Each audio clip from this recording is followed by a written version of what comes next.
Has everyone been introduced to each other, or would it be helpful to do just a little quick introduction? Yes. Yeah. Desirable. Do you want to start? I used to be a broadcaster in Nigeria, and I run the foundation in memory of my late son, raising awareness for settlers and other people, who suffer from, blood diseases and all kind of things. And I'm hoping to encourage younger people to come into broadcasting and set up a telecommunications kind of business for young, to develop, people who have interest in going into, that kind of business, broadcasting, film production, which was what my son was doing before he died. My name is Patrick Harris, and I represent a company based in Florida called Beatrice Associates, and we're into solar systems. Hi, my name is Patrick Kusa. I represent a company called Trek House. And we're into taking businesses from here to Africa, not too far from what Kelechi just said. Pretty much working hand in hand, making sure the best practices from all over Europe is transported to Africa to help Africa's growth and development. Chibuzo Bochi, I'm a legal practitioner in both jurisdictions. I practice law in Nigeria and the UK. I'm Dave. I'm a supplier for two-way radios and looking to export the goods. Yeah, I'm Paul Binek. I'm CEO of a company called Sykes PDA. And what we do, we specialize in the development of smart PDAs, or what you call handheld computers.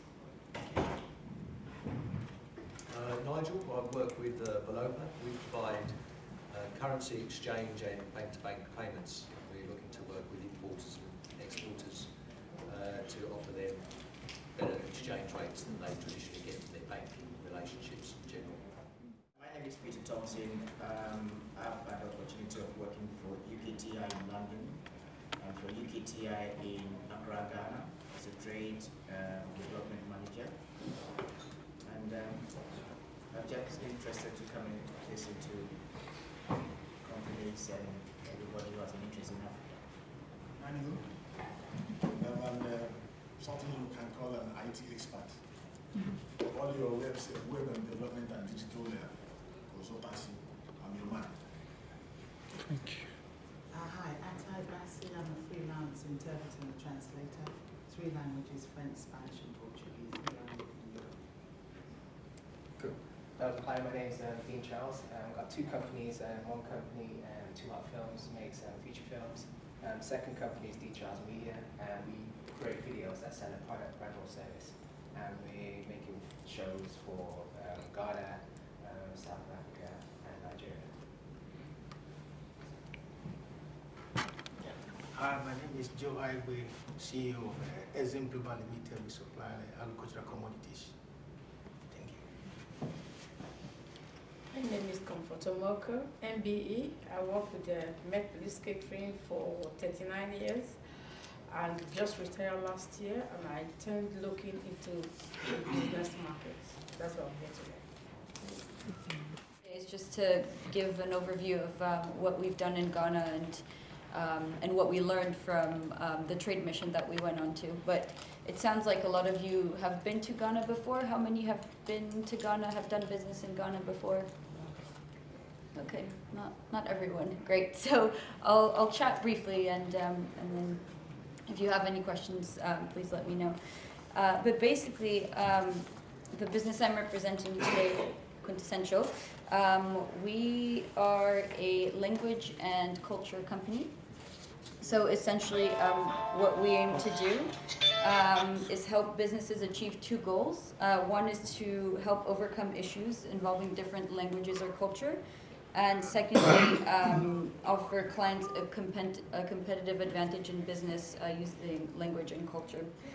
So for example, if a client may need a translation to understand something that may be written in Twi, then we can do that for you.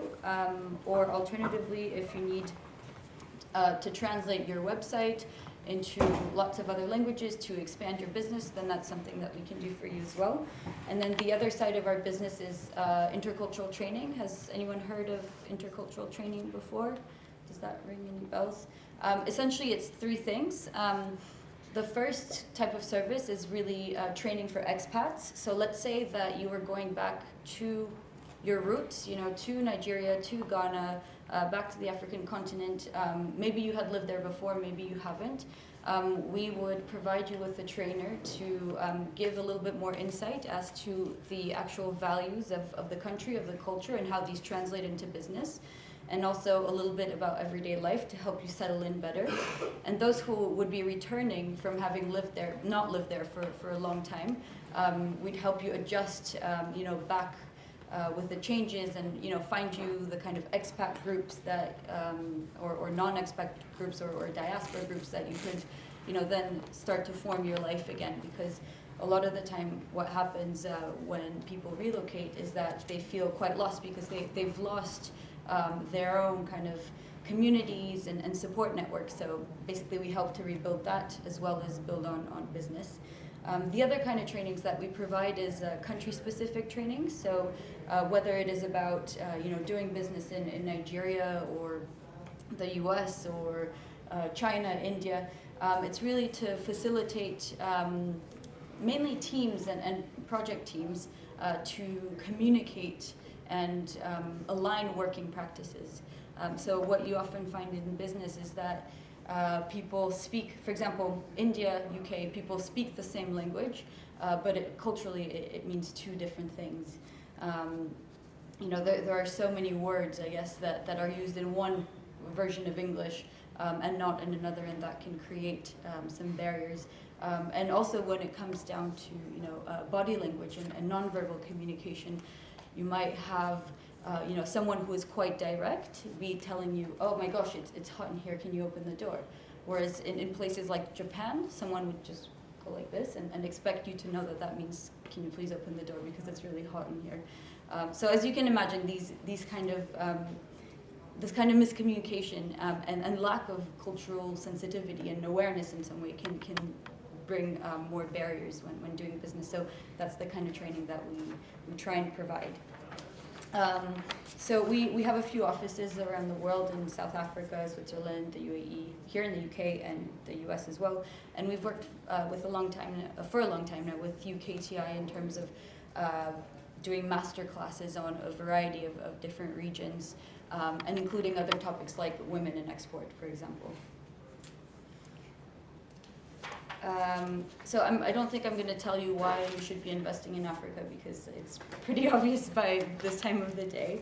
So I'm just going to skip over these pages.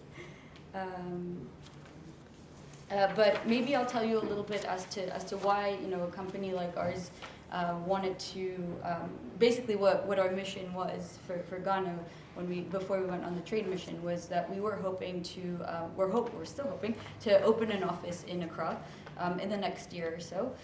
The reason for that being is because West Africa, as you all know, has been just such a buzz about West Africa, and we've noticed that in the past several years with client demand increasing, especially when it comes to expats. We have a lot of clients in, for example, the oil and gas industry that are increasingly sending expats to the region. And so for services like training and translation, it's becoming ever more important.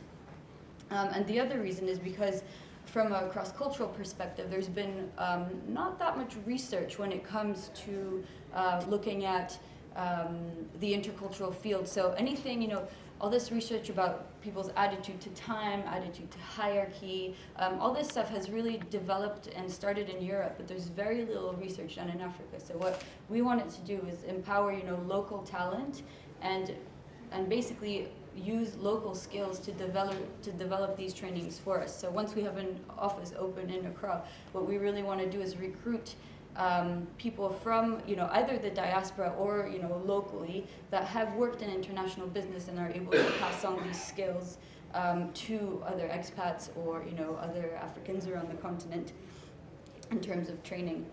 And also Ghana, it's got historical roots with the UK. There's a large diaspora of Ghanaians in the UK. It's also called often Africa Light or Africa for Beginners. So we thought, hey, sounds like a good place to start.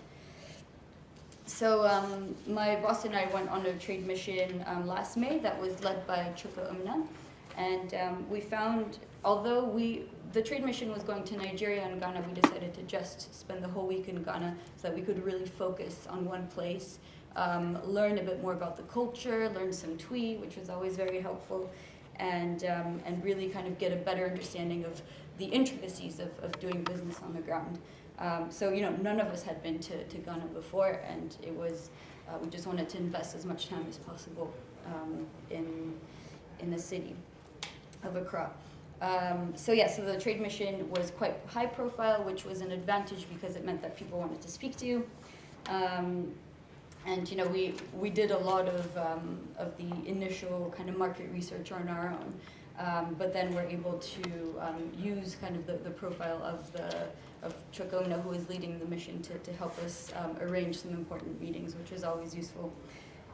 So in terms of what we did prior to going, we did a lot of pre-market research, speaking to the diaspora, speaking to people who have done business in Ghana, using UKTI to the diaspora, speaking to people who have done business in Ghana, using UKTI business contacts, and basically doing our homework on the culture and the possibilities. And when we first arrived, the first thing we did was buy a local SIM card so we could phone up all those people that weren't answering our emails and finally arrange the meetings that we had been looking to arrange. And basically, we met with different potential suppliers, even competitors, and went to the higher commissioner's house for like a networking event, and it was all really useful. But the most useful, I think, was just being there on the ground and having that FaceTime with people. And so, where we're now, 5 months, I guess, down the line, is that we've identified potential suppliers. We have a better understanding of the competition on the ground. We realize that we want to find a local partner in Accra to help us set up, and then that person will be able to recruit other local potential individuals that will then become, be able to deliver these services for us. And also we understood that we need to think long term. So, nothing is going to happen tomorrow. We want to take the time to invest the funding and invest in the relationships to make things work and get them right the first time around. Because we've had a lot of lessons learned from opening offices in other countries. So we aim to do this right. But just to summarize, I guess I'm sure you all have come across this, but the top 3 things that we learned about doing business in Ghana is firstly the FaceTime. So actually going to Ghana was an incredible experience in that none of the contacts we had made or none of the that enthusiasm and buzz would have been possible without actually having been there on the ground. And that there's a great saying that people have there that says that if you don't have time to go and meet someone, it means your business isn't important enough. And I think we've clearly taken that on board. So my boss is actually going back a little later this year, hopefully. And also the other lesson is really about building relationships and finding a good partner on the ground. And I think that's been emphasized in previous presentations here today. I think just knowing a little bit more about the culture, who the Black Stars are, what the political situation is, learning a little bit of Twi, it just really helps to break down these barriers and show that you're interested and that you want to build these relationships and that you're interested in doing business in Ghana. And finally, just about being flexible. I think that's a final lesson that we learned. So I know that for the number of meetings that we went to, and some of the other people in our trade mission were really surprised to find that the president of the Ghanaian Chamber of Commerce was picking up his phone during a meeting with us, and we just realized this is completely normal. Like if you have a relationship with this person, then he's not going to turn down the phone from you. And I mean, that's normal in, you know, in normal thing to do in Accra, but for someone coming over from the UK, that person found it a little bit strange, or and yeah, and then also, you know, other practicalities is about how much time you spend in traffic jams. That yes doesn't always mean yes, and just learned a little bit more about how to negotiate without being offensive. I think that's always a good one too. So yeah, I guess, you know, we've, from our point of view, we've come back just buzzing and excited, and we've really learned what no food for a lazy man means when you're over there. There's just this incredible like buzz and feel of opportunity. Everybody wants to buy a house or build a house for their mother, rather, and you really, you know, get that feeling, and like the guy who was here before, he said, you know, there's so much talent in the diaspora, and basically it'd be a shame not to use it to its best potential. So just to conclude, we've had a very good experience so far in terms of everything UKTI has provided and all the opportunities.